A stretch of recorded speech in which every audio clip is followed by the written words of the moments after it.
Hello friends. Welcome to Audiobook Daily. Today we'll talk about When Things Don't Go Your Way by Haemin Sunim, published in January 2024. A young woman sat by her window, watching the rain pour endlessly. It had been raining for days, the sky gray, her heart heavier still. Everything seemed to be falling apart. Her job felt meaningless, her relationship had ended, and even her closest friends seemed distant. She whispered, "Why is this happening to me?" But as she stared at the falling rain, something inside her softened. She remembered a line she had once read. When things don't go your way, that's life showing you another path. That simple truth is what Haemin Sunim, a Zen Buddhist teacher and best-selling author, explores in his book, When Things Don't Go Your Way, Zen Wisdom for Difficult Times. Through gentle reflections, parables, and spiritual insight, he reminds us that pain and peace can exist together, and that within every difficulty lies a hidden invitation to grow. Zen Lessons for the Storms of Life. 1. The Art of Acceptance. The book begins with a truth we all resist. Life will not always go as planned. We lose jobs, relationships end, dreams fail, and yet, suffering often comes not from what happens, but from our refusal to accept it. Haemin shares that acceptance is not weakness. It's the courage to face reality as it is. He uses the metaphor of water. It doesn't fight obstacles. It flows around them. When we stop resisting the inevitable, we stop exhausting ourselves. For example, he recalls counseling a student devastated after being rejected by a university. Instead of telling him to stay positive, Haemin guided him to accept the disappointment fully, to feel it without judgment. In doing so, the student discovered relief and a new opportunity elsewhere. When you stop struggling against the storm, Haemin writes, you begin to hear the rhythm of the rain. 2. Healing from within. Many of us carry silent pain, wounds from betrayal, failure, or criticism. Haemin explains that healing begins when we stop trying to fix ourselves and instead start to understand ourselves. He writes about how people rush to escape pain, distracting themselves with work, social media, or others' approval. But avoidance only deepens the wound. True healing, he says, comes from sitting with your pain, like sitting beside a crying child, gently, without judgment. A powerful real-life story he shares is about a man who blamed himself for his divorce. For years, he punished himself with guilt. Haemin helped him see that forgiveness, not self-criticism, was the key to peace. Only when the man forgave his own imperfections could he move on with clarity and kindness. You don't have to be perfect to be at peace, Haemin reminds us. You just have to be present. 3. When the world feels unfair. Life's unfairness is another recurring theme. Haemin teaches that unfairness is not a sign of punishment, it's a reality of existence. Everyone faces it in some form.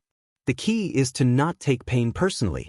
He shares a story of his own, when he received harsh criticism online after publishing his first book. Instead of reacting defensively, he practiced mindfulness, breathing through the hurt and reminding himself that people project their pain onto others. He writes, if someone throws a stone, do not throw it back. Pick it up and build something beautiful. Haemin emphasizes that the way we interpret difficulty defines our peace. The Stoics said something similar. We can't control events, but we can control our response. His Zen approach mirrors this timeless wisdom. For patience and the flow of time. In our fast-paced world, we expect everything instantly, healing, success, love, results. But Haemin invites us to trust the slow rhythm of life. He uses the image of a flower blooming in its own time. You cannot pull its petals open, you can only water it and wait. Similarly, no matter how painful a moment feels, it's temporary, and rushing it only creates more suffering. He tells of an artist who became discouraged after years of unnoticed work. Haemin encouraged him to see effort as its own reward.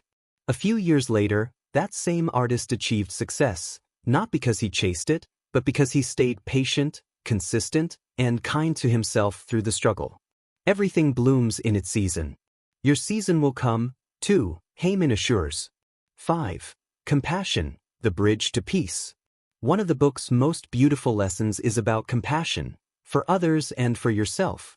When things go wrong, our instinct is to judge, to find someone to blame. But judgment hardens the heart. Compassion opens it. Haemin writes that when someone hurts you, remember, they too are suffering in ways you cannot see. Practicing compassion doesn't mean accepting mistreatment. It means refusing to let pain make you bitter. He shares a story of a monk who was insulted by a passerby. Instead of reacting, the monk smiled and said, "Thank you for reminding me to practice patience." The point is not submission, it's power. The power to remain centered while the world sways around you. And compassion must begin with yourself. When you stumble, fail, or feel lost, speak to yourself as you would to a dear friend. The more gently you treat yourself, the stronger you become. 6. Letting go and moving forward. The final message of the book is about letting go of control, expectations, and resentment. Haemin explains that holding on to pain is like gripping a burning coal. It only hurts you. He encourages readers to trust that life unfolds with purpose, even when it doesn't match your plans. The universe, like a river, knows its course. When you surrender, you find peace not in perfection, but in presence. Even the darkest night, he writes, will end in dawn. Your task is not to chase the light, but to stay open when it arrives. The rain finally stops. The young woman by the window watched as the rain began to ease. The sky, once gray, now shimmered with soft sunlight breaking through the clouds. Nothing in her life had magically changed. Her job was still uncertain, her heart still mending, but something inside her had shifted. She realized that peace isn't found in a life without storms, but in learning how to stand in the rain without fear. She whispered again, but this time, with calm. Maybe this too is a part of my way. And as the world outside brightened, she smiled, not because everything had gone her way, but because she had learned to walk with grace when it didn't. That is the message of Haemin Sunim's When Things Don't Go Your Way. When life is hard, soften. When everything falls apart, sit still. When the path disappears, trust the next step will appear. Thank you for listening. See you in next Audiobook Daily.